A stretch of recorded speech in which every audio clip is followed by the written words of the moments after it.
इसमें जो महत्वपूर्ण मध्यकालीन इतिहास जानने का स्रोत जो है हमारे पास, एक पुस्तक है तारीख ए फिरोज शाही। ये तारीख ए फिरोज शाही से क्वेश्चन बनते हैं यूपीएससी में या पीसीएस में, प्रीलिम्स में तो खास करके, मेंस में सपोर्ट करने के लिए इसे रखा जाता है। साथ में अनेक परीक्षाएं जैसे टीजीटी है, पीजीटी है, नवोदय है, एसएससी है, पुलिस है, प्रत्येक परीक्षाओं में इसकी भूमिका देखी गई है। तारीख ए फिरोज शाही, ये सबसे पहले आपको जानना है किसने लिखा है। इसके लेखक की यदि बात किया जाए, जियाउद्दीन बरनी है। जियाउद्दीन बरनी, जियाउद्दीन बरनी ने इस पुस्तक को लिखा है। इस पुस्तक का नाम तारीख ए फिरोज शाही।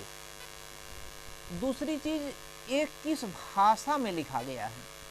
अगर इसकी भाषा की बात देखेंगे, ये फारसी भाषा में लिखा गया है और ये कब से कब तक का इतिहास हमें बताता है, कब से कब का जानकारी देता है। तो जानकारी कब से कब तक का है, तो अगर देखेंगे 1239 यानी कि 1239 1239 से लेकर 1239 से लेकर के 1359 तक का समय दिखाई देता है। 1359, इसका मतलब समझ में आ रहा होगा। 1239 से लेकर 1359 का मतलब है बलबन। बलबन का नाम सुना होगा आप ने। बलबन, जिसे गियासुद्दीन बलबन पूरा नाम के नाम से जाना जाता है, जो बहुत ही खूंखार टाइप का शासक था। इसने भी रक्त और लौह की नीति अपनाया था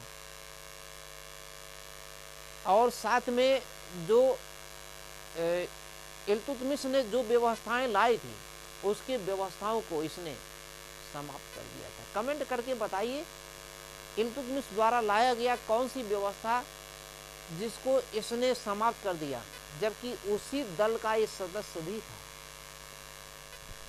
तो बलबन से लेकर फिरोज शाह तुगलक, फिरोज शाह तुगलक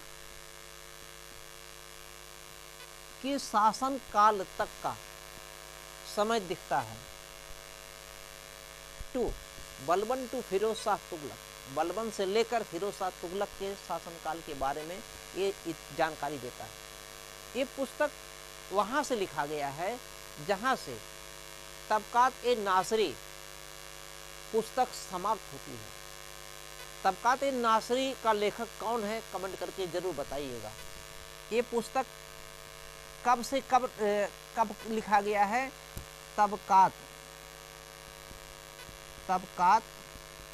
ए नासरी, तबकात ए नासरी जो पुस्तक समाप्त होता है, तबकात ए नासरी जहाँ से इतिहास इसका समाप्त होता है, उसी के बाद से, इसका मतलब 1239 से लेकर 1359 तक का इतिहास देता है। 1239 के पहले पहले ये देता है। तबकात ए नासरी का लेखक कौन है, इसे कमेंट करके जरूर बताइएगा। इसका लेखक कौन है, मिनहाज उस सिराज। कौन है, मिनहाज उस सिराज। ये किसके द्वारा लिखा गया है, मिनहाज उस सिराज। मिनहाज उस सिराज के द्वारा लिखा गया है तबकात ए नासरी। और यह जो पुस्तक है तबकात ए नासरी, ये मोहम्मद गोरी से लेकर बलबन तक का इतिहास हमें बताता है। तबकात ए नासरी मोहम्मद गोरी से लेकर बलबन तक के इतिहास, और जो इसका इतिहास समाप्त होता है तो हमारे पास तारीख ए फिरोज शाही मिलता है। अब इसमें अलाउद्दीन खिलजी का इस पुस्तक में अगर देखेंगे अलाउद्दीन खिलजी का जो बाजार नियंत्रण है, बाजार नियंत्रण का भी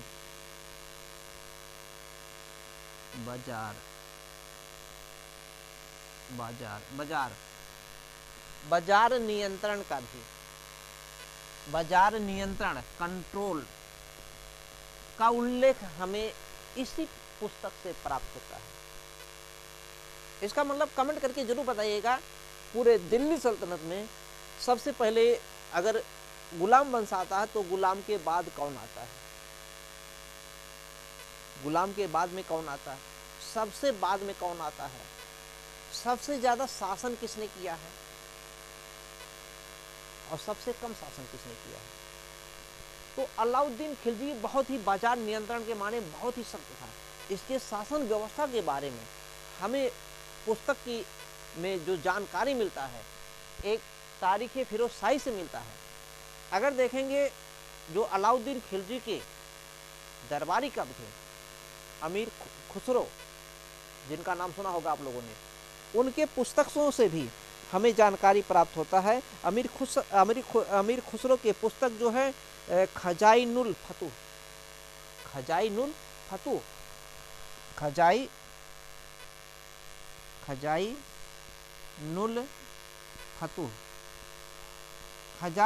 फतूह जो है, ये पुस्तक किसने लिखा है? अमीर खुसरो ने लिखा है।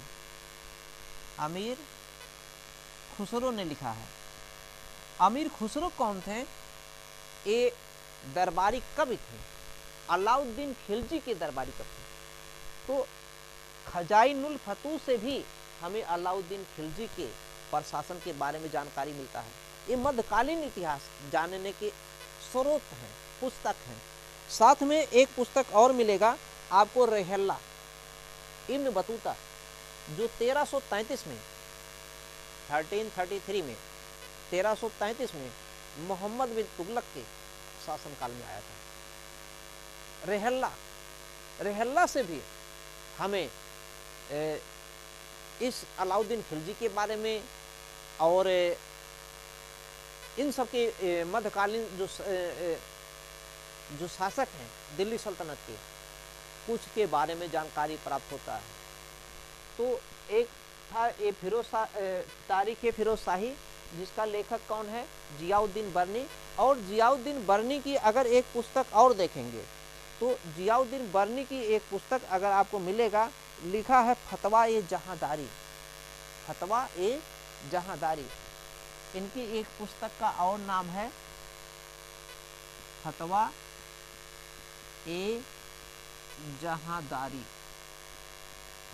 जहांदारी। ये पुस्तक जियाउद्दीन बर्नी का है। इसमें भी हमें पूरी की पूरी जानकारी प्राप्त होता है अलाउद्दीन के बारे में, अलाउद्दीन खिलजी के बारे में, बलबन से लेकर के कहाँ तक, फिरोज शाह तुगलक। इसका मतलब तुगलक वंश के कौन से वर्ष तक? छठे यानी कि छठवें वर्ष तक का इतिहास का हमें स्रोत मिलता है। अब सवाल ये है किस भाषा में लिखा गया? फारसी भाषा में लिखा गया है। और इसमें कुछ है तो बहुत खास नहीं है, इतना इम्पोर्टेंट है। और दूसरा हम टॉपिक देखते हैं।